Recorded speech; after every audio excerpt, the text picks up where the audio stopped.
y'all, it's Hope at Crafty Hope, and here's me working in my soul food journal. Now, that is a journal that I made as part of Tiffany of Southern Gals Designs has a class. I believe it's on Jean Oliver's site. I'm going to put a link to it below, so if you want to learn how to make this like tall and skinny journal, you can. So this is a junk journal, so it's got all kinds of different pages. That is some kind of craft paper, and I started by mark making on it with a Stabilo all pencil in brown, and then I've got a hand carved stamp and some, oh, what is that, walnut stain distress oxide that I am putting down just to kind of get some mark started in the background. Now, this was part of my 100-day project, and for my 100-day project I was trying to work through some of the materials in my stash that I either forget about or sometimes don't use or wanted to explore, and just kind of wanted to put my hands on 100 different supplies in my craft room for my art journaling. So this day it was glitter tape. And I have a couple of kind of thin glitter tapes. I kind of showed them there a second ago, and they're off to the side.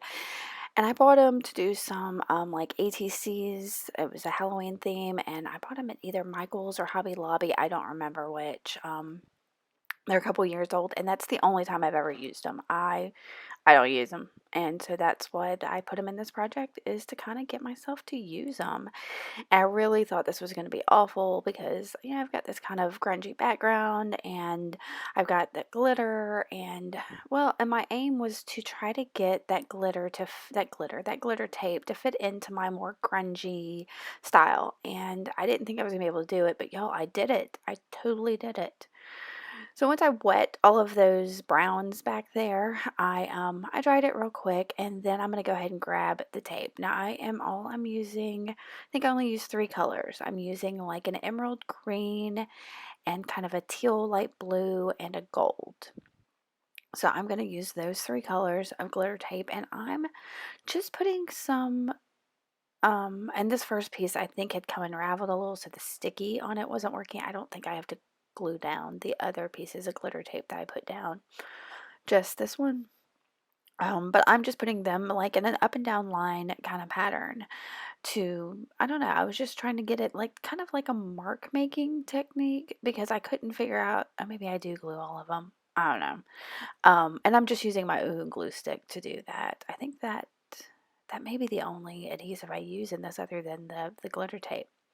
So yeah, you see me there trying to decide what I wanted to put down with the green. I don't know why I started with the green. It just kind of flew out at me.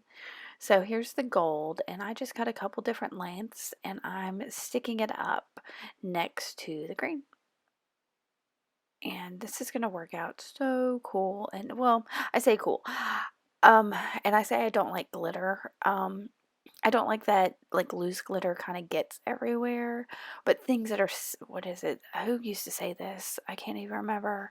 Used to say safe glitter, and it's glitter that's been sealed in something and doesn't really kind of go everywhere. So this kind of glitter tape is kind of the safe glitter. I mean, glitter markers have that. Anything you encase in resin.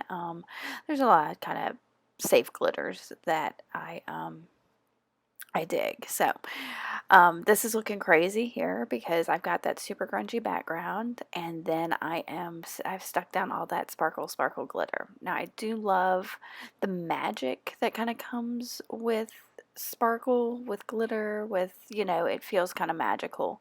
So I like that aspect of it. I just don't like how super shiny it is. I think I've mentioned before in my other videos, I don't like a whole lot of sheen and shine. So I am going to try to um limit the shine, kind of push it back a little by putting this sewing pattern paper over the top of portions of this glitter tape. Now, this was just something that suddenly came to me. I got a package. Somebody had used the um, sewing pattern to pack whatever it was I ordered. I don't even remember now.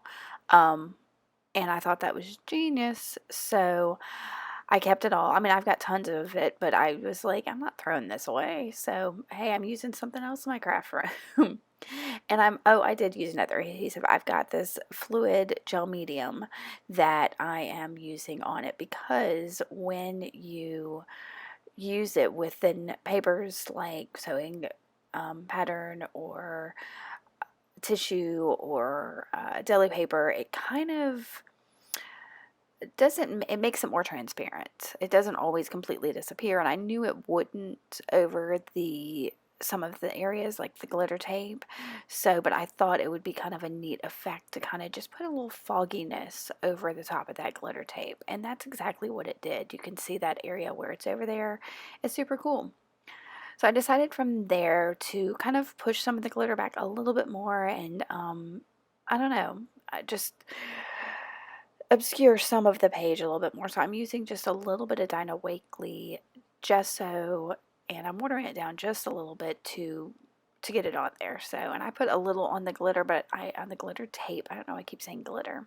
On the glitter tape, but it, you know, kind of doesn't really stick to that. So I'm just putting a little white on there, bringing some brightness to this page, because so far we've just kind of got that sparkle and the browns, and I wanted something more to it.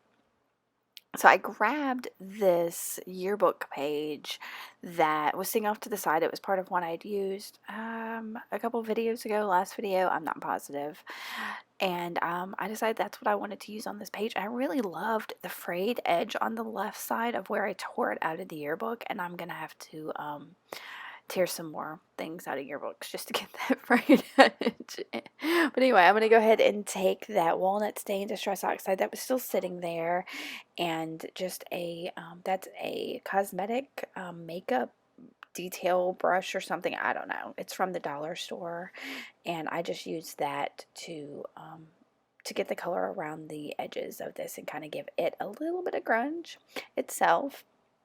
And I'm going to play with this a little bit. You know, I got to futz and decide where it's going to go. And I don't think this is about where it's going to end up, because I knew I wanted it near the glitter, but I want to obscure all the glitter. And then I just happen to have a piece of like frayed fabric off to the side of my desk, and I thought, hey, I'm going to back that behind this yearbook photo thing to kind of give it kind of a little frayed edge on the other side, like the left side edge has that decal type edge to it. So, and I just use my Oohoo glue stick to glue the fabric down and glue the yearbook girls down.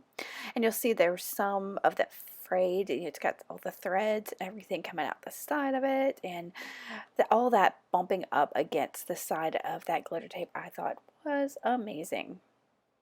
So to add a little more grunge in this, as well, along with sparkle, I decide to add some sprays. And I'm starting with a dilution spray. I believe it's black marble is the color.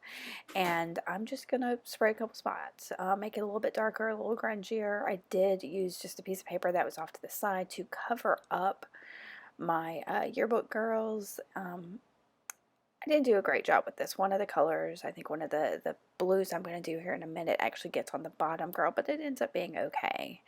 And then I've got these Lindy sprays, and that's Ponderosa Pines Olive, I believe. I'll have links to all my colors and materials below, so that you can, you know, click on it and maybe find it for yourself.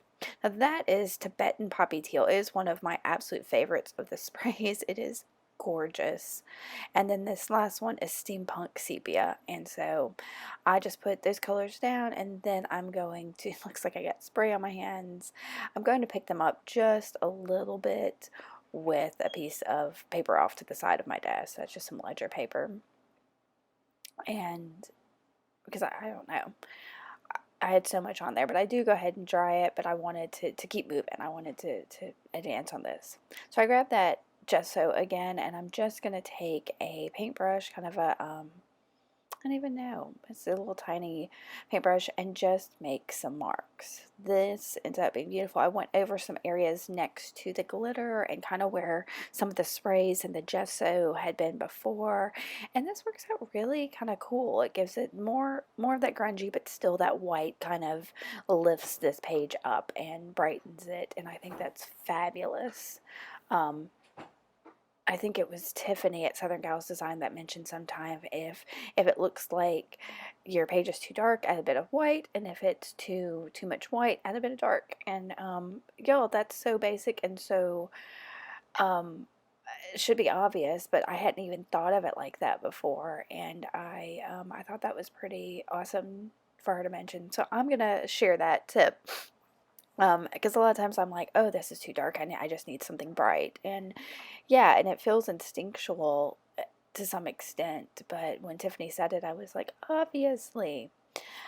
Um, Here I'm using some of the Tim Holtz snarky quotes. Sometimes I don't like these because they feel a little mean, and this one is kind of mean. Um, but I thought it was kind of fun. And it says something like, "Relax, we're all crazy. It's not a competition." And I thought that was kind of fun for the this page being both grungy and sparkle. So I thought that was kind of fun. So I'm going to give you a couple looks at this page and how it turned out. I hope you like this. If you did, give me a thumbs up. Make sure to subscribe and keep on crafting on, y'all. Bye.